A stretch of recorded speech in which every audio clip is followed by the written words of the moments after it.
take care of yourself. Okay, so one of the DBT skills is the acronym P.L.E.A.S.E. So P.L. stands for physical. It's the L of please. So it's P.H.Y.S.I.C.A.L.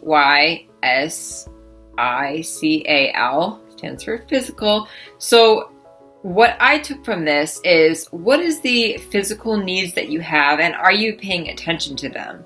So this could mean, are you taking your medications as prescribed? Are you making sure that you are seeing the psychiatrist? Are you making sure that you're seeing your medical doctor? Are you going to the OBGYN if you're female? Are you going to the whatever general practitioner to get referred out to whatever doctor you need to for whatever ailment you may have? Or if you're male, are you getting your regular checkups? Whatever it is, are you making those doctor's appointments paramount? Because oftentimes in work, let's be honest, my field is a helping field. I'm always thinking about how I can help people. I'm always seeing their problems, but how often am I paying attention to my problems? So if you're in the helping field, or you're a caretaker, or you struggle with people pleasing and you're taking that to an extreme, that might be even more of an issue for you. But that is why these DBT skills exist. So if you have some physical ailment, or you're not, and it's just maintenance, and you're trying to keep your physical status and maintain it, then making sure that you're going to those doctor's appointments annually, or getting your checkups, or taking care of your physical body when you are ill. For example, I had a client recently that has an addiction to exercise and oftentimes steroids. So when he feels ill, he is thinking that I need to go exercise, but actually honoring his body at that moment and not exercising and going through the sickness and feeling ill, but being able to rest and comfort himself is very productive, and is very much progress in his treatment, because if he wasn't taking care of himself, he would ignore those sensations, he would ignore his physical sickness to engage in addictive behaviors. So that is the PL, and the E of please is eating healthy. So that's, your 3 basic meals per day, your 2 snacks, eating healthy. Everybody knows that we need to eat healthy, but we don't. We emotionally eat, we overeat, we undereat. We use food for not fuel, we use it for physical or emotional comfort. We use it for some kind of management of our emotions, and not necessarily what we need to fuel our bodies, which what it was intended for, but we want to also intuitively enjoy it and sense it and have a good relationship with food, but often we don't. So that is a whole nother subject and a whole nother video, and if you do struggle with that, please reach out to me, because I would love to do a video on our relationship with food and how important it is to develop a healthy relationship with food, and if you struggle with emotional eating or undereating, how you can overcome that. But eating is definitely a great way to either feel worse about yourself. If you overeat, often people feel guilty. If you undereat, then you might get hangry.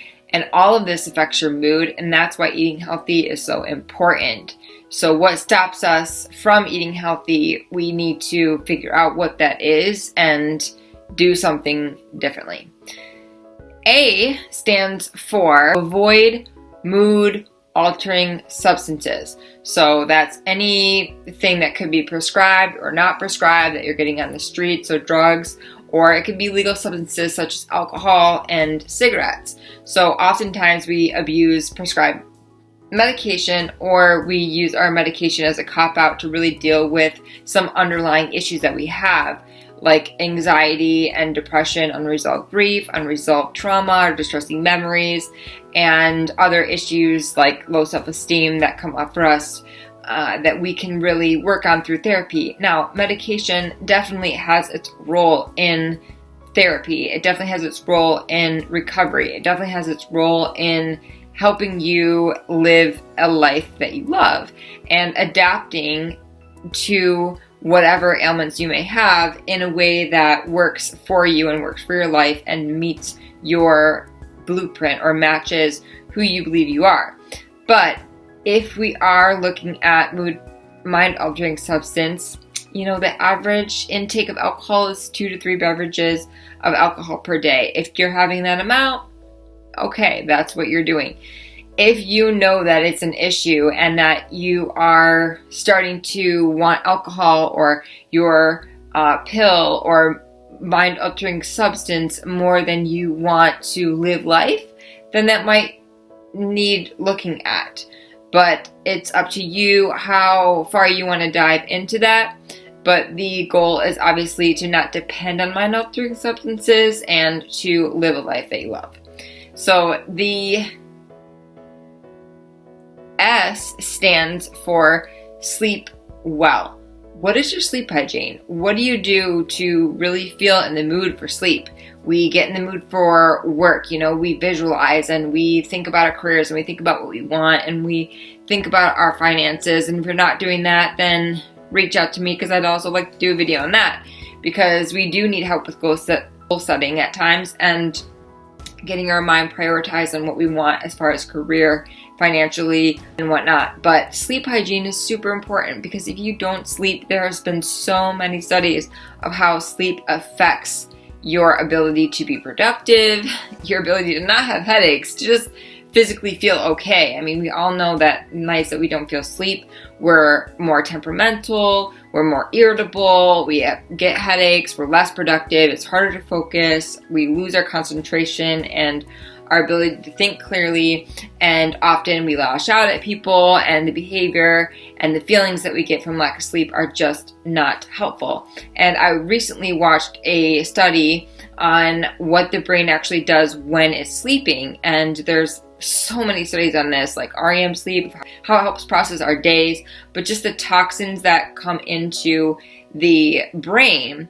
We have a system which is amazing about the human body, that we have a cerebral spinal fluid that during sleep it allows us to flush all of those toxins out of our brain, just like the lymphatic system of our human bodies allow us to flush out all the toxins in our bodies. But our brain doesn't have that. It has a cerebral spinal fluid that does that during our sleep.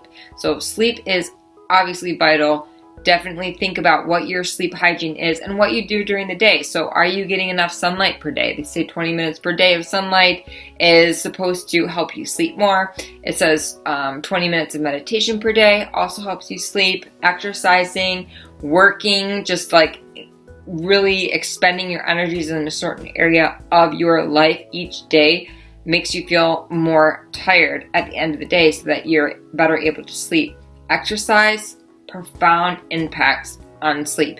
When your body is physically exhausted, you've exhausted your mind, you've exhausted your body, and your emotions. You felt, you allowed yourself to feel emotions and go through them and live. That will also affect how you sleep. So are you doing all those things? Are you living to your fullest? Because if you are, I guarantee at the end of the night, you will be so exhausted that you will just fall asleep right away.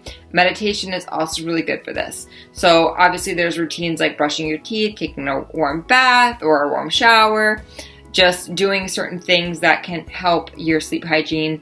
But if you are more interested in this, I'm happy to do a video on sleep hygiene. But those are just some tips.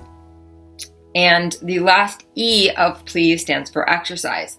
I am a certified personal trainer, if I didn't tell you guys that already, and I truly believe in exercise. I believe it is my drug of choice. I need it to function, and it helps so many things. I mean, from physically feeling just better overall, detoxifying your body and your mind, helping you with emotions, helping you with memory, helping you with concentration, with being able to consume information and learn and memorize things and really understand the concepts, your cognitive functioning. It helps with just even confidence because you are looking good overall. It helps with mindfulness. You're more in tune with your body and what your body needs. There are so many benefits to exercise. I could do a total hour at least video on just the benefits of exercise. Look them up for yourself, or let me know if you want to know more about that. I can do a video on that. But that is definitely part of the P.L.E.A.S.E and the overall need or requirement to live a healthy life and really be taking care of yourself.